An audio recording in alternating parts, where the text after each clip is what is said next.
How is it going, guys?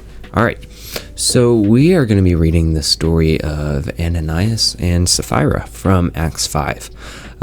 So I want to read it and kind of dissect it and just really look at it and kind of hit it at different angles, okay?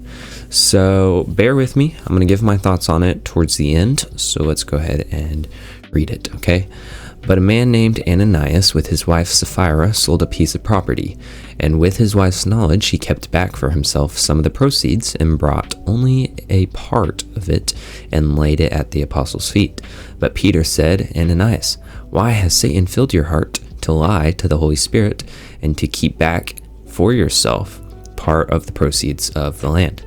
While it remained unsold, did it not remain your own? And after it was sold, was it not at your disposal? Why is it that you have contrived this deed in your heart? You have not lied to man, but to God. When Ananias heard these words, he fell down and breathed his last. And great fear came upon all who heard it. The young men rose and wrapped him up and carried him out and buried him. After an interval of about 3 hours, his wife came in, not knowing what had happened. And Peter said to her, Tell me whether you sold the land for so much. And she said, Yes, for so much. But Peter said to her, How is it that you have agreed together to test the Spirit of the Lord? Behold, the feet of those who have buried your husband are at the door, and they will carry you out. Immediately she fell down at his feet and breathed her last. When the young men came in, they found her dead, and they carried her out and buried her beside her husband. And great fear came upon the whole church and upon all who heard these things. So yeah, basically the matter at hand is that they kept some of the proceeds to themselves. Okay, so Ananias and Sapphira, husband and wife, they were in on this together. So they were like, okay, they had some kind of agreement that yes, they would be doing this. Or at least they both knew that Ananias would be doing this, okay? So Peter knew this. I don't know how, but Peter knew it, and so he questions Ananias. Ananias, why has Satan filled your heart to lie to the Holy Spirit and keep back for yourself part of the proceeds of the land? Okay, so Peter's making a big deal out of it because, I mean, it is a big deal, okay? And before Ananias even gets to speak for himself, he drops dead. So when Ananias heard these words, he fell down and breathed his last. I think really importantly, first Peter says, okay, you lied to the Holy Spirit. And then he says, you have not lied to man, but to God. So this is one of the places where the Holy Spirit is actually affirmed as being God. Also, it shows that the Holy Spirit is a personal being as well, because how can you lie to a non-personal being? So it shows that the Holy Spirit is also a person within the Godhead. So this is where it really gets interesting and kind of chilling. So Ananias' wife, Sapphira, she comes in about 3 hours later, okay? So Peter says to her, Tell me whether you sold the land for so much.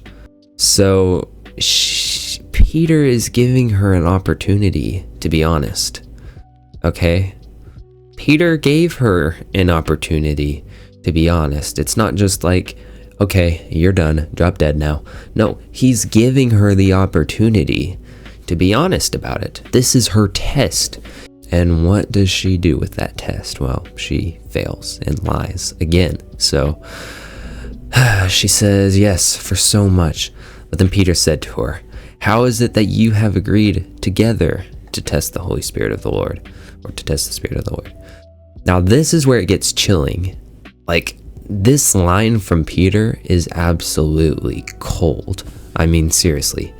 Behold, the feet of those who have buried your husband, okay? She doesn't know that her husband is dead, okay?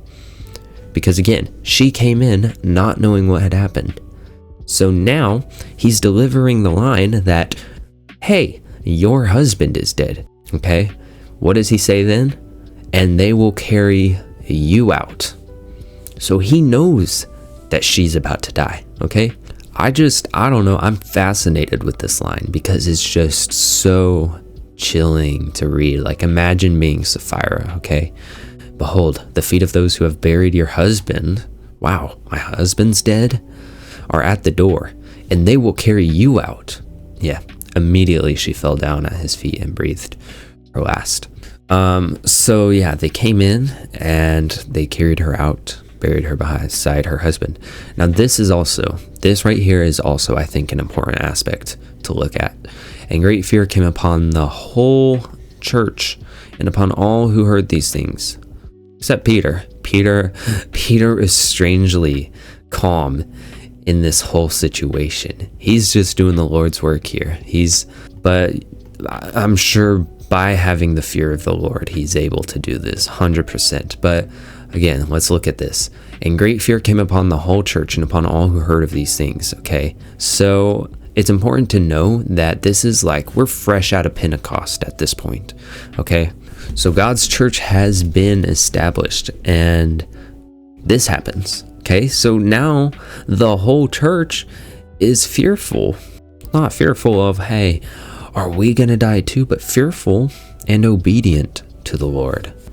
I think an important contrast to look at is people are like, oh, well, the God of the Old Testament is the judge. He's the one who judges. He brings judgments upon people. But the New Testament's about peace and forgiveness and this and that. But you got to know that Jesus is the God of the Old Testament, okay? And so even here we see that God doesn't just look away from sin, especially when it's as serious as lying to God. Now, another aspect to question is, okay, were Ananias and Sapphira, were they believers or were they not? Now, another quick little piece of a passage that I want to look at, it's in 1 Corinthians 11, because it says, for anyone who eats and drinks without discerning the body eats and drinks judgment on himself. That's why many of you are weak and ill, and some have died.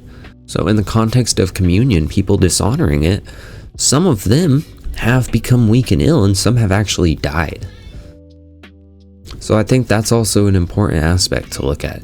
It's that the church wasn't immune from God's consequences and discipline and all that kind of stuff either. So I don't know, it's a really interesting passage to look at. I would love to get some thoughts on it, some of you guys' ideas. So yeah, if anybody has some thoughts, anything that they would like to add, or maybe a different angle that I might have missed, I would love to hear it. But that's all I have right now. Thank you guys so much for watching, and God bless.